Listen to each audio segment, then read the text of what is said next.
Bonjour tout le monde, j'espère que vous allez bien. On se retrouve aujourd'hui pour une nouvelle recette mexicaine.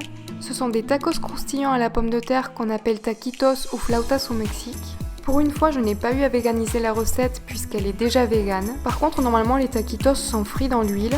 Là, je les ai fait cuire au four et franchement, le résultat est top. Alors, si vous souhaitez voir comment on prépare cette recette ultra simple, restez avec moi. Pour la base, on aura besoin de purée de pommes de terre. J'ai simplement fait cuire 4 pommes de terre moyennes à l'eau, je les ai pelées et je les ai écrasées. 6 tortillas de maïs, 2 cuillères à soupe de ciboulette ciselée et une demi-cuillère à soupe d'oignons déshydratés. Et pour accompagner nos taquitos, on aura besoin de laitue et de coriandre, sauce verte mexicaine, pico de gallo et de cream cheese vegan. Je vous laisserai le lien de ma recette en barre d'infos. Si vous ne connaissez pas le pico de gallo, c'est tout simplement de la tomate coupée en dés dans laquelle on ajoute de l'oignon, de la coriandre, du citron vert et en règle générale du jalapeno. Si vous allez un jour au Mexique, il y a de fortes chances pour que vous retrouviez ce mélange sur toutes les tables des restaurants. Pour ce qui est de la sauce verte, moi je l'achète au rayon international de Auchan. J'aurais bien aimé vous montrer la recette maison, mais malheureusement les 2 ingrédients principaux sont impossibles à trouver en France. En tout cas celle-là, elle a un goût extra et sachez qu'elle n'est pas très piquante. Pour la préparation, on commence par ajouter l'oignon déshydraté et la ciboulette ciselée dans les pommes de terre. On mélange bien jusqu'à ce que tout soit bien réparti. En ce qui me concerne, j'ai l'habitude de manger sans sel, mais je vous conseille de goûter pour ajuster l'assaisonnement. Ensuite, cette étape n'est pas obligatoire, mais je vous conseille de faire chauffer vos tortillas au micro-ondes pendant quelques secondes. Et pendant la préparation, de les conserver dans un torchon propre pour pas qu'elles perdent leur élasticité.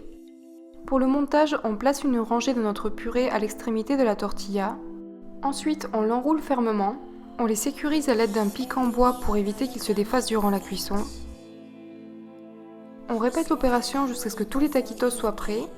Afin qu'ils puissent dorer uniformément, je vous conseille de les placer sur une plaque alvéolée. Si vous n'en avez pas une, vous pouvez les placer sur une grille. Et c'est parti pour une cuisson lente dans un four à 165 degrés pendant environ 25 minutes. Cette cuisson à basse température va leur permettre d'être bien dorés sur toute leur surface. Et voici à quoi ils doivent ressembler après la cuisson. En ce qui me concerne, j'ai vraiment l'impression qu'ils ont été frits dans l'huile. On les sert immédiatement à la sortie du four et on les recouvre de laitue, de coriandre, d'un peu de sauce verte.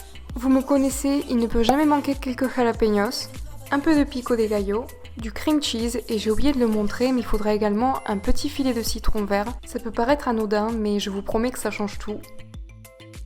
Pour une version plus gourmande, vous pouvez ajouter un peu de chorizo vegan à la farce, c'est une recette qui est très connue là-bas aussi. Je sais qu'au vu des ingrédients, ça peut paraître très simple, mais je vous promets que le tout mélangé, c'est juste délicieux. En tout cas, encore une fois, j'espère que vous allez tester cette recette et qu'elle vous plaira autant qu'à moi. Je vous remercie une nouvelle fois pour votre soutien, je vous fais plein de gros bisous et je vous dis à la prochaine. Bye!